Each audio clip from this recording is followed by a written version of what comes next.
नमस्कार साथियों, राम राम। स्वागत है आपका study path with Ritu YouTube channel पर। राजस्थान की ज्योग्राफी में अपना राजस्थान की स्थिति और विस्तार कंप्लीट हो गया था। अब अपना टॉपिक है राजस्थान का भौतिक विभाजन। अच्छा टॉपिक है, इम्पोर्टेंट है, बड़ा भी है। धैर्य बनाए रखना होगा, ये नहीं कि भाई हाँ अपन रान सी काट दी, नहीं, आराम से समझेंगे लिखेंगे। लेकिन ये है, बड़ा है, टाइम भी लगेगा, लेकिन समझते हुए चलेंगे। अपन सबसे पहले देखेंगे कि विश्व जो है ये पहले एक पिंड के रूप में था। ये विश्व पहले एक पिंड के रूप में था, इसे बोलते थे पेंजिया। इसमें जो उत्तरी भाग था, ये दक्षिणी भाग, ये दो पार्टों में डिवाइड हो गया। ये वाला जो पार्ट था ये ऊपर की ओर खिसकता चला गया, इसे बोलते हैं अंगारा लैंड। और जो नीचे का ये वाला जो पार्ट था ये नीचे की ओर खिसकता चला गया, इसे बोलते हैं गोंडवाना लैंड। इन दोनों को पेंजिया बोलते हैं। फिर ये जो बीच का जो सागरीय भाग रह गया, इसको बोलते हैं टेथीस सागर। और अपने इंडिया में क्या है कि गोंडवाना लैंड के और टेथीस सागर के अवशेष पाए जाते हैं। अब गोंडवाना लैंड के टेथीस सागर के पाए जाते हैं तो राजस्थान में तो मिलेंगे। तो अपन जैसे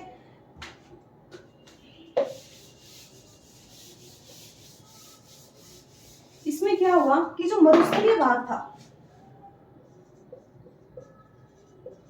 मरुस्थल, ये हो गया टेथीस सागर का अवशेष। अपना जो अरावली था ये हो गया गोंडवाना लैंड का अवशेष।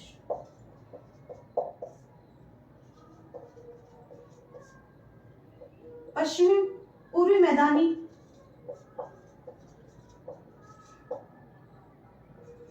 ये टेथीस सागर का, और दक्षिणी पूर्वी पठारी प्रदेश ये था गोंडवाना लैंड का भाग। और मरुस्थलीय जो भाग है टेथीस सागर का अवशेष हो गया। अरावली जो है गोंडवाना लैंड का हो गया। पूर्वी मैदान जो था ये टेथीस सागर का अवशेष हो गया। और दक्षिणी पूर्वी पठारी प्रदेश जो था ये गोंडवाना लैंड का हो गया। अब इसमें आप ये याद कर लेना कि भाई फर्स्ट और सेकंड याद कर लिया कि भाई मरुस्थल टेथीस सागर का है, अरावली है गोंडवाना लैंड की है।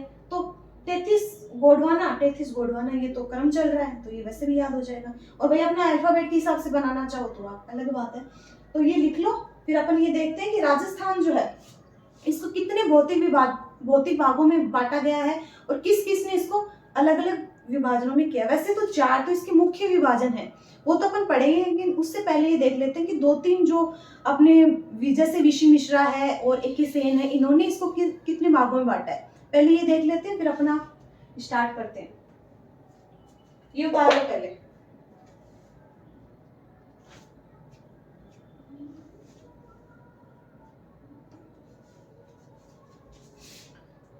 हो गया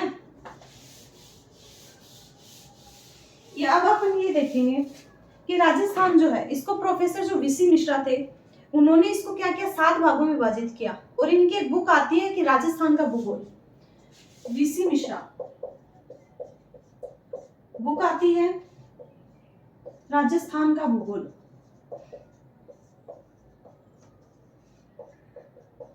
इन्होंने क्या किया, इस बुक में राजस्थान का 7 विभाजन कर दिए भाई, 7 भौतिक विभाजन। ये जो क्वेश्चन है ये परीक्षा में पूछा गया है कि 7 लिख दिए कि भाई एक उनमें से गलत दे दिया कि भाई निम्न में से कौन सा प्रोफेसर वीसी मिश्रा के अनुसार भौतिक विभाजन नहीं है। तो ये क्वेश्चन पुटअप हुआ है, इसलिए अपन ये लिखवा रहे हैं और इम्पोर्टेंट है, इसको पूरा अपन लिखेंगे। तो अपन ये 7 भौतिक विभाजन देखते हैं कौन कौन से हैं। अपना पहला आता है पश्चिमी शुष्क प्रदेश,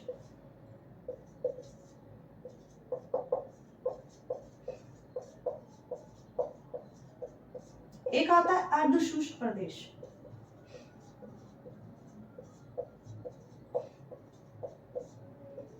एक आता है अरावली नहरी प्रदेश, 5वां आता है चंबल बीहड़ प्रदेश,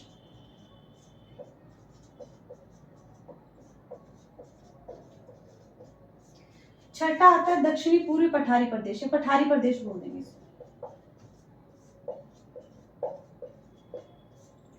तो सातवां अपना रह जाता है पूर्वी कृषि औद्योगिक प्रदेश।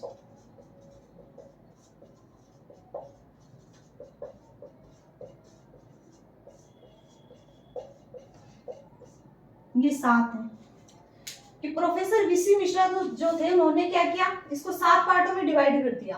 क्वेश्चन भी पुटअप हो गया तो इंपॉर्टेंट तो वैसे हो गया कि पश्चिमी शुष्क प्रदेश, अर्ध शुष्क प्रदेश, अरावली नहरी प्रदेश, चंबल बीहड़ प्रदेश, पठारी प्रदेश और पूर्वी कृषि औद्योगिक प्रदेश।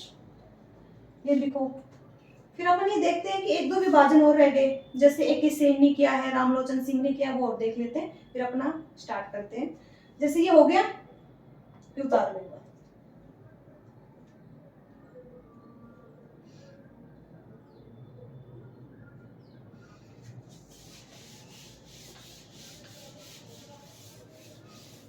दूसरा जो भौतिक विभाजन है,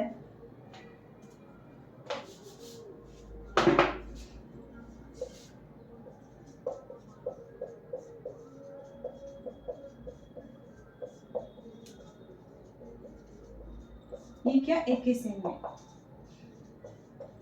कब किया, 1968 में। इन्होंने क्या किया, इसको 3 प्रदेशों में बांट दिया भाई। तीसरा जो विभाजन है वो रामलोचन सिंह ने किया,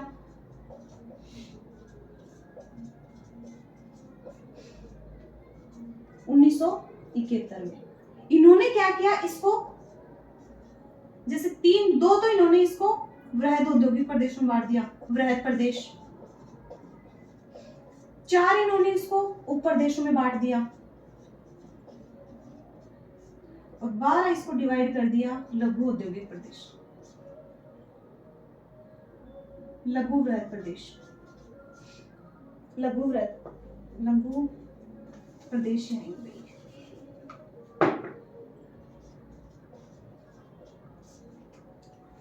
ये इनका विभाजन है। रामलोचन सिंह जो उन्होंने 1971 में ये विभाजन किया, 2 वृहद प्रदेश में बांट दिया, 4 उप प्रदेश और 12 लघु प्रदेश।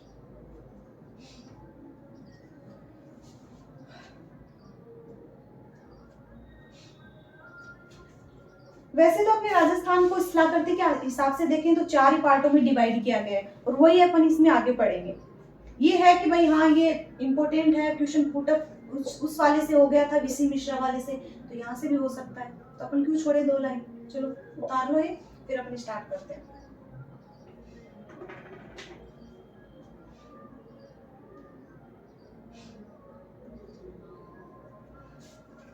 हो गया। फिर आता है कि राजस्थान को स्थलाकृति, जो उच्चावची जो स्थलाकृति उसके आधार पर 4 पार्टों में डिवाइड किया गया है।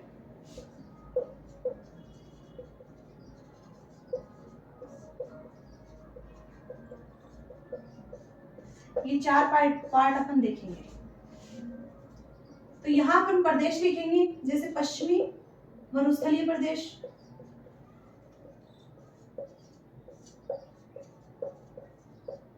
दूसरा आता है अरावली प्रदेश,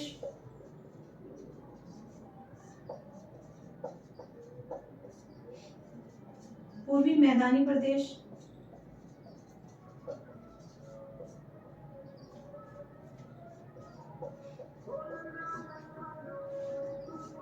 दक्षिणी पूर्वी पठारी प्रदेश।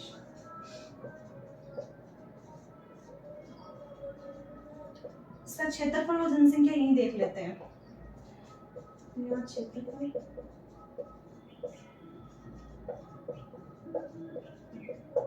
अवशेष वैसे तो लिखा दिया था, लेकिन एक बार और लिख लेते हैं।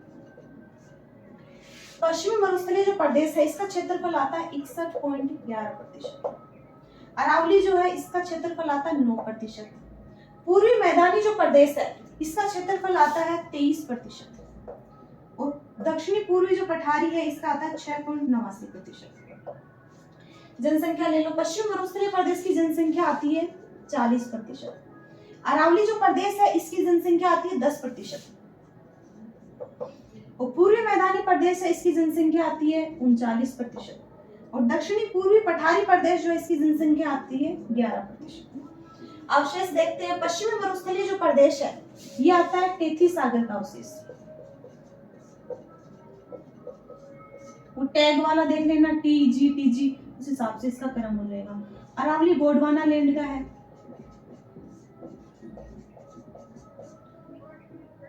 पूर्वी मैदानी प्रदेश टेथी सागर और दक्षिणी पूर्वी पठारी प्रदेश गोंडवाना लैंड।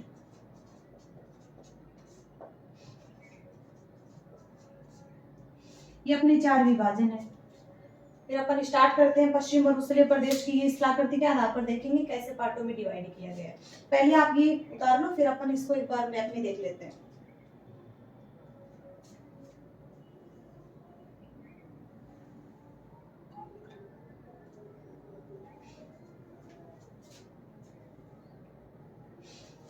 हो गया, चलो। एक क्या आता है कि अपने एग्जाम में जैसे कालक्रम पूछ लेते हैं इन प्रदेशों का। जैसे सबसे पहले अपन देखते हैं कि अरावली, उसके बाद आता है अपना दक्षिणी पूर्वी पठारी प्रदेश,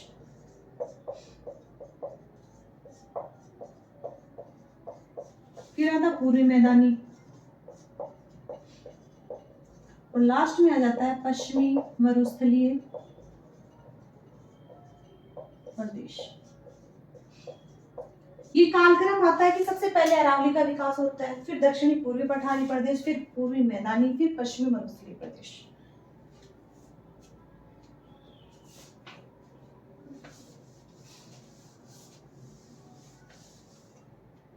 इसको मैप पे देख लेते हैं।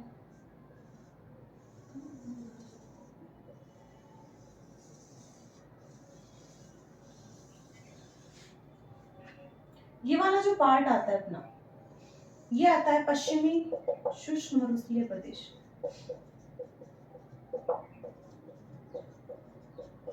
ये अरावली आ जाती है।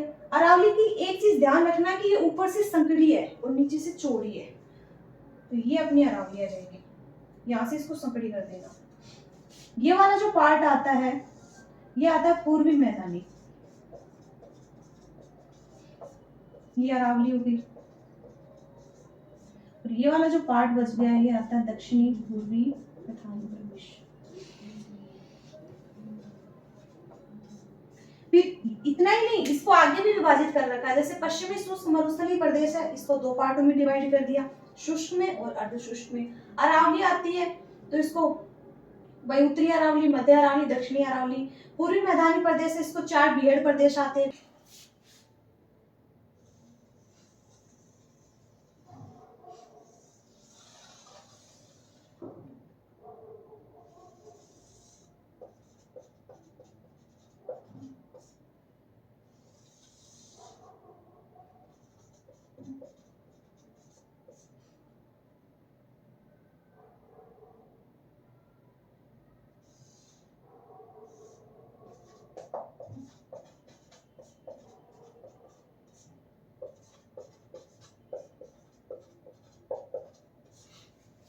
ये 4 भागों में बांट रखा है। एक तो मरुस्थल, अरावली, पूर्वी मैदान और दक्षिणी पूर्वी पठार।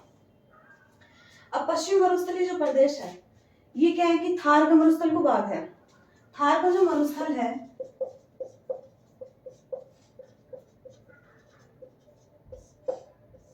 थार का मरुस्थल विश्व के 10 बड़े जो मरुस्थल है ना, उनमें से एक है थार का मरुस्थल। थार का जो मरुस्थल है, ये क्या है कि ग्रेट पेलियो आर्कटिक जो अफ्रीकी मरुस्थल है ना, उसका पूर्वी भाग है।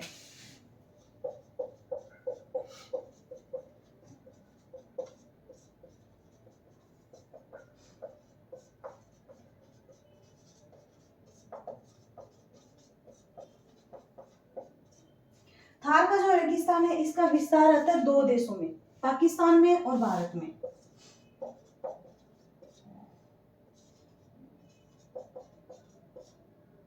भारत में तो इसे थार का रेगिस्तान कहते हैं या थार का मरुस्थल, एक ही बात।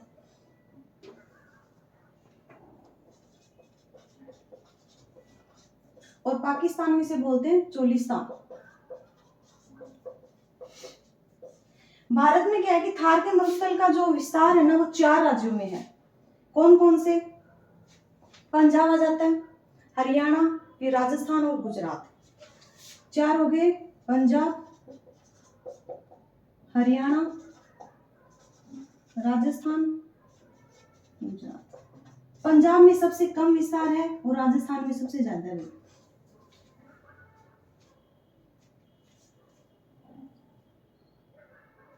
ये लिखो। फिर अपन ये देखते हैं कि जो थार का अपना जो राजस्थान में थार का जो मरुस्थल है इसका आता है 61.11%। 61.11%। राजस्थान का क्षेत्रफल आता है 3,42,239। उसका 61.11% जो है मरुस्थलीय भाग है। कितना आ जाता है? 1,75,000 वर्ग किलोमीटर आता है।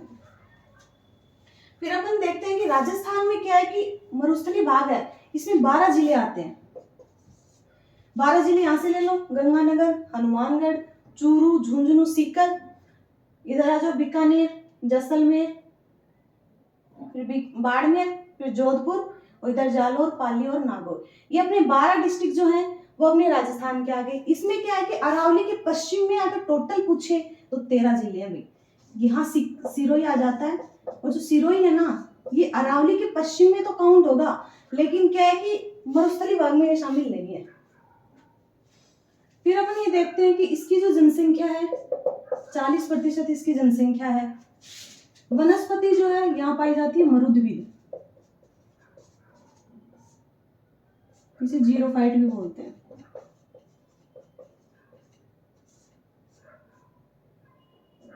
मिट्टी जो है यहाँ पाई जाती है बलुई रेतीली, रेतीली बलुई मिट्टी।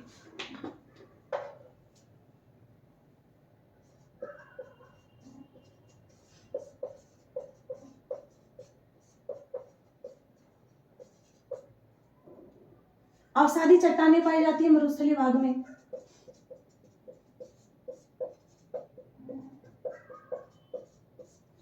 एक क्या है कि जो थार का मरुस्थल है ना इसे एक तो नवीन मरुस्थल कहते हैं,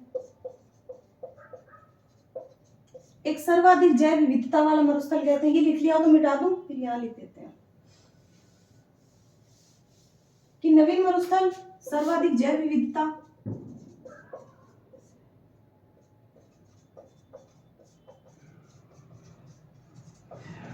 सर्वाधिक जनघनत्व,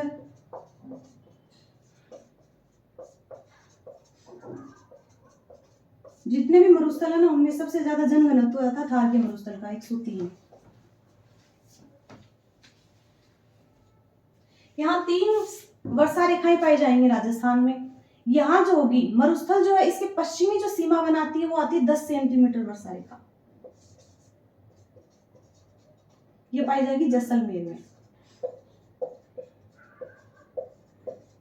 और सर्वाधिक दैनिक तापांतर है ना वो भी जैसलमेर में ही पाया जाता है। इसमें अलग पश्चिम मरुस्थलीय भाग में पाया जाता है, और जिला पूछे तो अपन जैसलमेर बताएंगे। फिर एक आती है 50 सेंटीमीटर, ये लिख लिया हो तो ये मिटा देते हैं, यहाँ लिखते हैं। यहाँ आती है 50 सेंटीमीटर वर्षा रेखा। ये क्या करती है? राजस्थान को 2 भागों में बांटती है।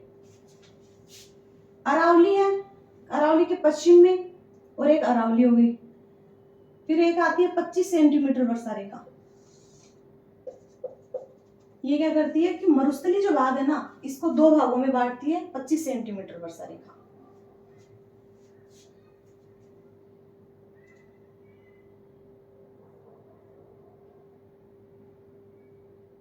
और सर्वाधिक जो खनिजों की विविधता है वो भी अपने मरुस्थलीय भाग में पाई जाएगी, और अरावली में सबसे ज्यादा खनिज पाए जाते हैं, और विविधता है वो मरुस्थलीय भाग में मिलेगी।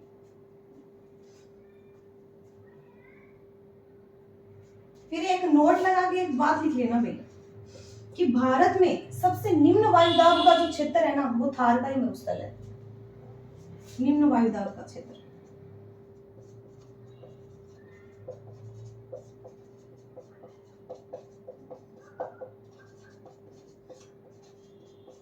थार का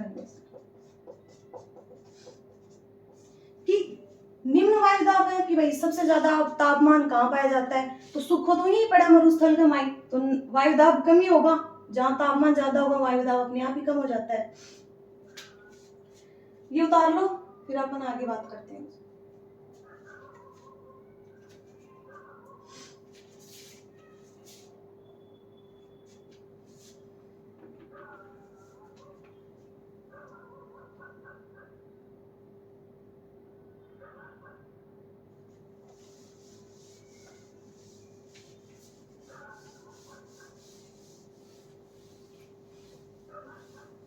फिर इसमें आता है कि डॉक्टर जो ईश्वरी प्रसाद थे, उन्होंने क्या किया कि जो ये मरुस्थलीय प्रदेश है ना, इसको रुक्ष प्रदेश का है।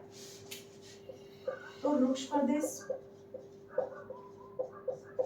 मरुस्थलीय भाग को किसने कहा? डॉक्टर ईश्वरी प्रसाद ने। एक आता गुजरातरा प्रदेश,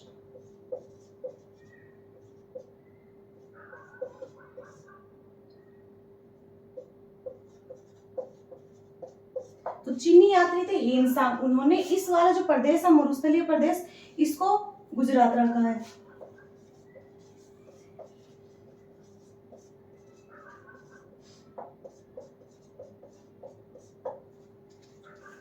एक अपन इसमें देखते हैं कि रेगिस्तान का मार्च,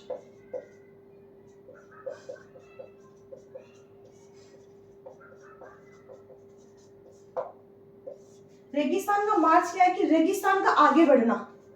जैसे मार्च दांडी यात्रा चली थी, दांडी मार्च, तो क्या था, गांधी जी चली तो रहे थे, तो ये भी क्या है, रेगिस्तान का आगे चलना। वो दांडी यात्रा थी, दांडी मार्च था, यानी कि गांधी जी चल रहे थे। इसमें रेगिस्तान मार्च यानी कि रेगिस्तान लगातार बढ़ रहा है, यानी कि मरुस्थल का विस्तार हो रहा है लगातार। और इसके लिए क्या है कि नाजना गांव आता है जैसलमेर में,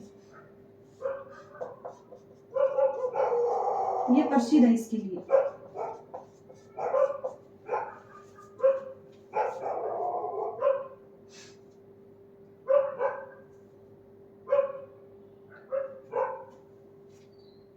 एक अपन ये जो मरुस्थलीय प्रदेश है, इसमें सबसे बड़ी नदी आ जाती है लूनी, नहर देख लेते हैं, इंदिरा गांधी नहर निकलती है, और बांध देख लेते हैं, जवाई बांध आ जाता है पाली में। ये उतार दो।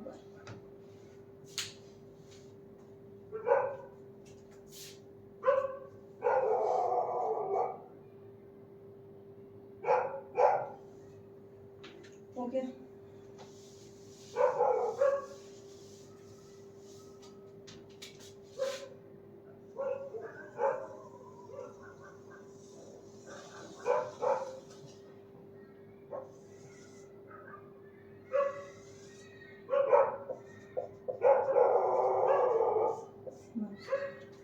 मरुस्थल जो है इसको भी दो पार्टों में डिवाइड किया गया है पश्चिम मरुस्थल को।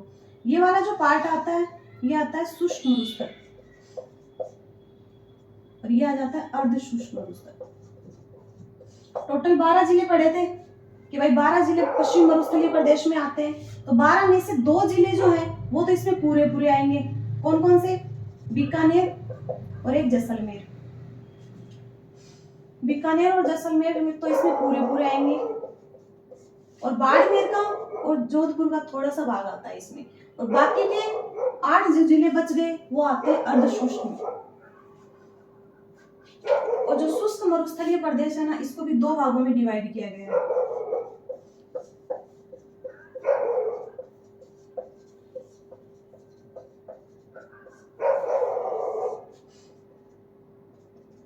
एक तो आता है बालू का स्तूप मुक्त क्षेत्र, एक आता है बालू का स्तूप युक्त क्षेत्र।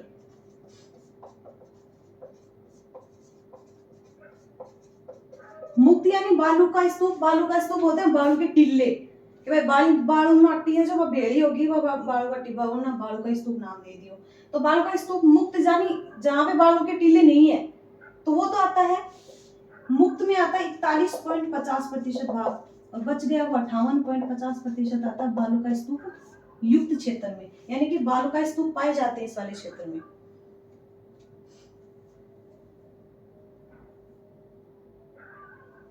शुष्क मरुस्थलीय जो प्रदेश है, ये 25 सेंटीमीटर बढ़ा था ना, यहाँ पे 25 सेंटीमीटर वर्षा रेखा आती है। जो मरुस्थलीय जो भाग था, इसको 2 पार्टों में डिवाइड कर रही थी, एक तो हो गया शुष्क और एक हो गया अर्धशुष्क। शुष्क मरुस्थलीय प्रदेश है, यहाँ एक तो 25 सेंटीमीटर से कम ही वर्षा होगी, ज्यादा नहीं होगी। एक इसमें 4 जिले आते हैं, इसमें से 2 पूरे पूरे आएंगे, बीकानेर और जैसलमेर, और इसमें जोधपुर का और यहाँ बाड़मेर का कुछ भाग आता है।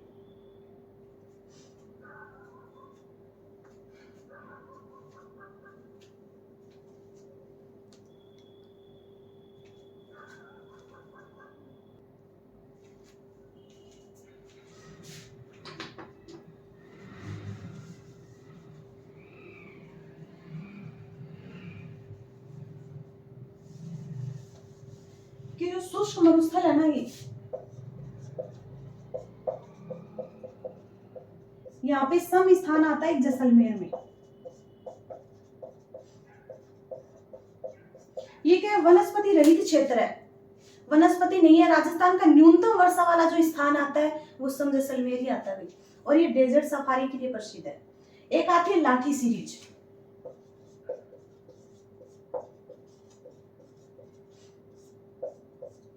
लाठी सीरीज क्या होती है, इसको भूगर्भिक जलपट्टी बोलते हैं।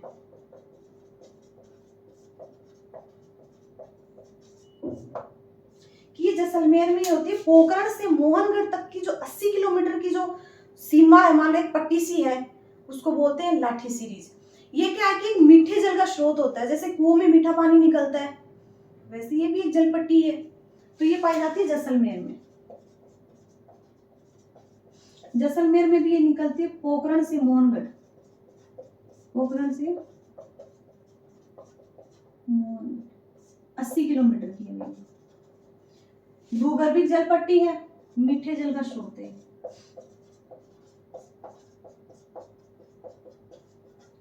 कि लाठी सीरीज वाला जो क्षेत्र है ना, यहाँ पे एक घास पाई जाती है सेवण।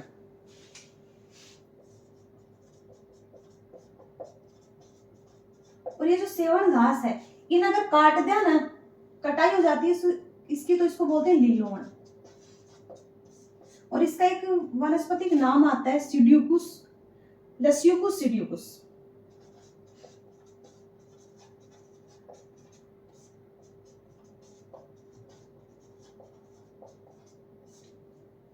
और गोडावण जो है ना, गोडावण पक्षी जो उसकी प्रजनन स्थली माना जाता है। सेवन घास वाला जो क्षेत्र आता है लाठी सीरीज वाला, लाठी सीरीज क्षेत्र में गोडावण पक्षी की प्रजनन स्थली माना जाता है इसको।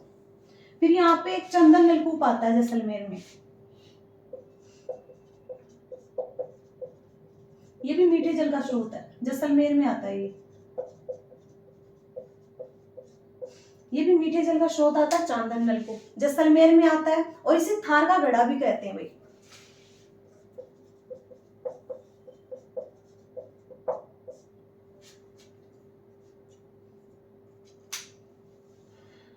ये लिख लो एक बार।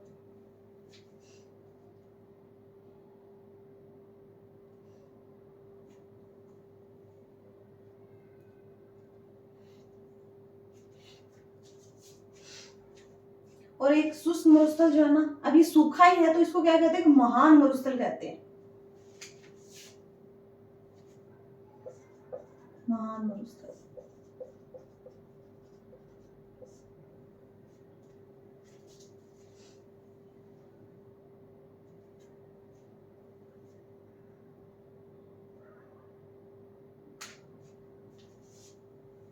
हो गया।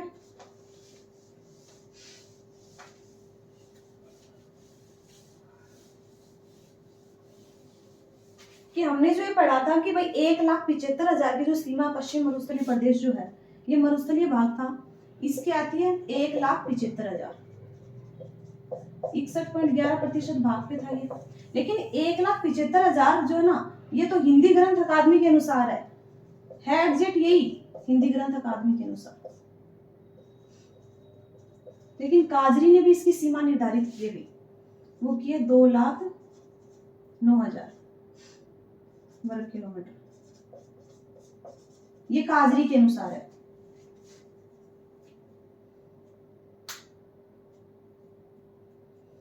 नोट कर लो।